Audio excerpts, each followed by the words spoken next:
Okay, Bismillahirrahmanirrahim. Today is third demo of our preparation class.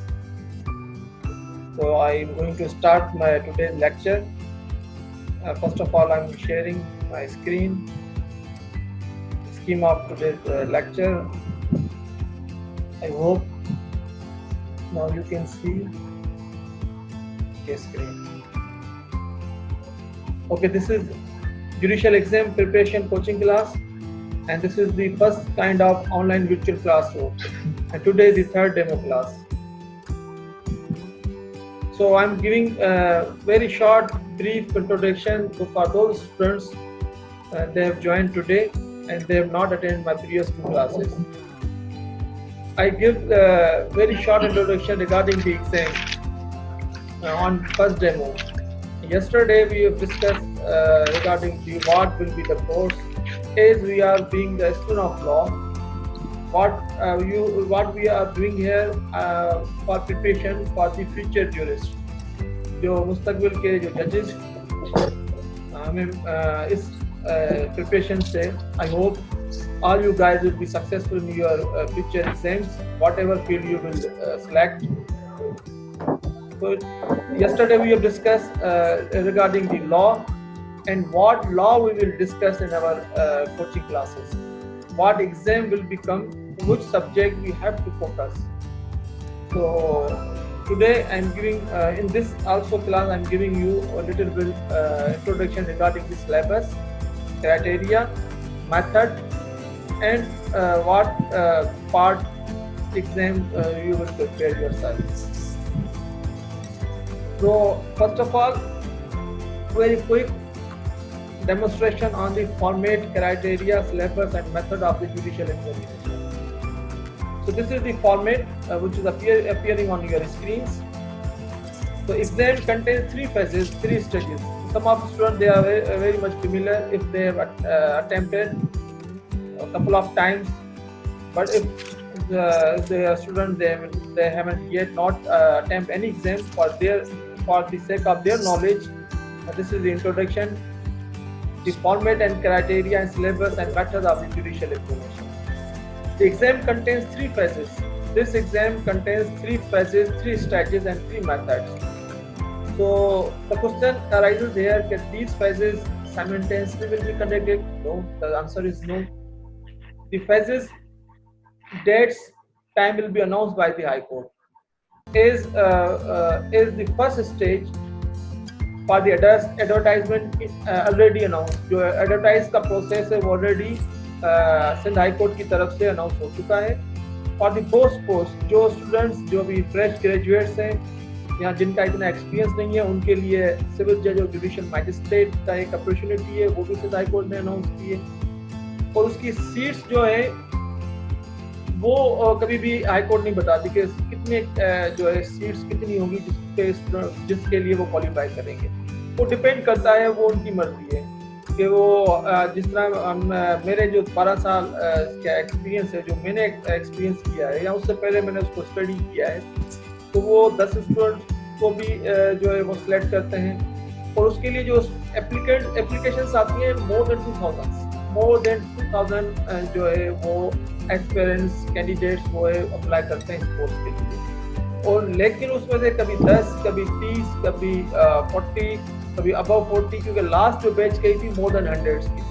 तो depend करता है वो आपके लक पे कि उस वक्त वो कितने स्टूडेंट्स जो है वो कितने कैंडिडेट्स को सेलेक्ट करते हैं. वो depend upon your luck and availability of the seats, या वो कितनी सीट्स अभी वैकेंट है. तो I can not make any statement regarding the seats और which are lying currently. Advertisement क्या थी? I already discuss it at length कि what is the advertisement and who is eligible for the post. I already in previous lecture I have discuss. तो वो अब civil जज उसके अलावा जो उन्होंने दूसरी एडवर्टाइजमेंट है वो है एडिशनल डिस्ट्रिक्ट जज, एडिशनल सेशन जज, जीपीएस पर. उसके लिए सिर्फ और वो सीट्स सिर्फ जो है वो एडवोकेट्स की हैं. उसके लिए प्रैक्टिसिंग लॉयर्स जो हैं जिनका एक्सपीरियंस 6 ईयर्स या मोर देन 6 ईयर्स होगा और वो ही इसको अप्लाई कर सकता है. लेकिन हमारा जो प्रिपरेशन एग्जाम अभी जो हम फोकस कर रहे हैं वो जुडिशियल मैजिस्ट्रेट जिसकी एडवर्टाइजमेंट ऑलरेडी आ चुकी है, जिसके लिए आप प्रिपरेशन कर रहे हैं, अप्लाई करेंगे इंशाल्लाह फ्यूचर में। उसकी डेट जो पहले इन्होंने डेडलाइन थी 31 मार्च थी, जो एक्सटेंड हो गई है ड्यू टू करंट सिचुएशन। उस डेट को एक्सटेंड किया गया है 15 अप्रैल तक, लेकिन अभी तक कोई डेट अनाउंस नहीं हुई। There no any date has been announced regarding the exam.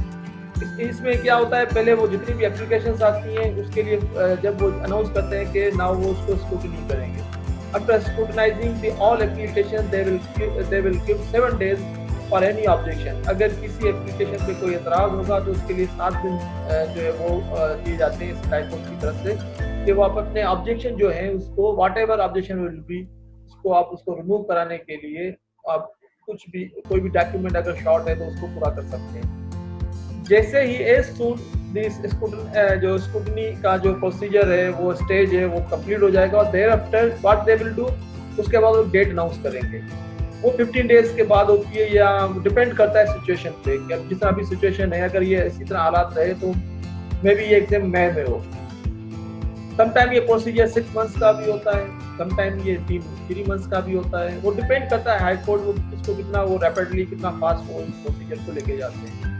तो एमसी पहला जो फेज होगा, पहला एग्जाम आपका होगा, that is the objective screening and MCQs type question जो है वो आपका पहला एग्जाम होगा। सबसे पहले जो ये एग्जाम हुआ था 99 में से हाई कोर्ट ने, या 99 से पहले जो है 2010 से पहले तो डायरेक्ट पेपर होता था, फिर इंटरव्यू, और इसमें डायरेक्ट इंटरव्यू पे भी जजेस अपॉइंट होते हैं। लेकिन अभी थोड़ा प्रोसीजर चेंज हो गया है, थोड़ा टफ हो गया है।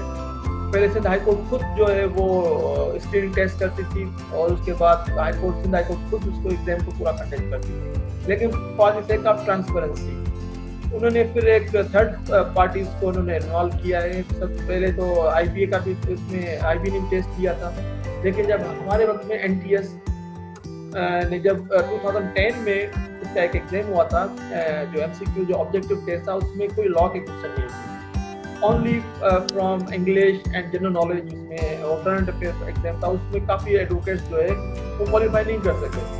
रीज़न वाज दैट कि जब हम प्रैक्टिस स्टार्ट करते हैं तो हम लॉ के अलावा कुछ नहीं पढ़ते। We are totally involve in law day and night, whatever the situation will be, we only read eat and study whatever law. हम लॉ से ही कंसर्न रहते हैं। तो उसमें कुछ सीनियर एडवोकेट्स और कुछ जो है कॉर्नर से एतराज़ आया, तो फिर बाद में 2010 के बाद जो ये स्क्रीनिंग टेस्ट था उसको उन्होंने डिवाइड कर दिया दो जो है 3 पार्ट्स में। 100 क्वेश्चन होंगे, उसमें 100 मल्टीपल चॉइस क्वेश्चन होंगे, जिसमें आपको एटलीस्ट मिनिमम 50 नंबर आपके पास नंबर लेते हैं। और वो there are 3 parts has been divided for those objective type of questions। उसमें 50% लॉ है, 25% इंग्लिश है, और 25% general knowledge, current affairs, Pakistan affairs, basic math and IQ. जो आपके 25 क्वेश्चन होंगे वो जनरल नॉलेज में से होंगे, करंट अफेयर्स में से होंगे, पाकिस्तान अफेयर्स में से होंगे, बेसिक मैथ होगी और आईक्यू होगी। बेसिक मैथ और आईक्यू के जो क्वेश्चन होंगे वो 10 होंगे, जनरल नॉलेज, करंट अफेयर्स और पाकिस्तान अफेयर्स के 15 क्वेश्चन होंगे। उसके बाद 25% जो 25 क्वेश्चन होंगे वो आपके इंग्लिश में से जो है जो that part will remain for the English. अब इंग्लिश में क्या होगा, इंग्लिश में analogy, synonyms, antonyms and grammatical जो है करेक्शन टाइप क्वेश्चन होंगे, वो इंग्लिश का पोर्शन होगा। और 50% लॉ। What law? अच्छा, लॉ में क्या होगा, लॉ के सब्जेक्ट्स वो आपके पूरे एलएलबी के सब्जेक्ट्स हैं, लेकिन मेनली आप फोकस करेंगे कॉन्स्टिट्यूशन, सिविल लॉ पे और क्रिमिनल लॉ पे।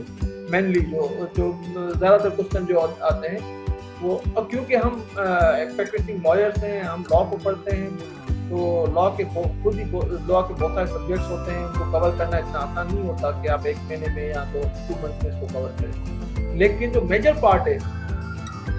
पार्ट है फर्स्ट स्क्रीनिंग टेस्ट का, वो है लॉ, और उसके 50 क्वेश्चन है, और पासिंग मार्क्स भी 50 हैं। तो you must focus yourself on law, क्योंकि इंग्लिश की प्रिपरेशन हो या दूसरे क्वेश्चन आप प्रिपरेशन हो, that can not be covered. क्योंकि अगर लॉ की आप प्रिपरेशन करेंगे, क्योंकि सेकंड स्टेज है वो प्योरली बेस करता है आपकी लॉ पे। तो लॉ की तो प्रिपरेशन आप अभी से स्टार्ट कर दें. You cannot linger on that preparation, because your second subjective exam that will also consist of 100 marks, which carries also 100 marks, that is purely law, and that will be subjective type questions, or वो essay type, problematic type, और lengthy questions जो हैं वो आपके subjective के पहले एक paper होता था, अब 2 पेपर होते हैं.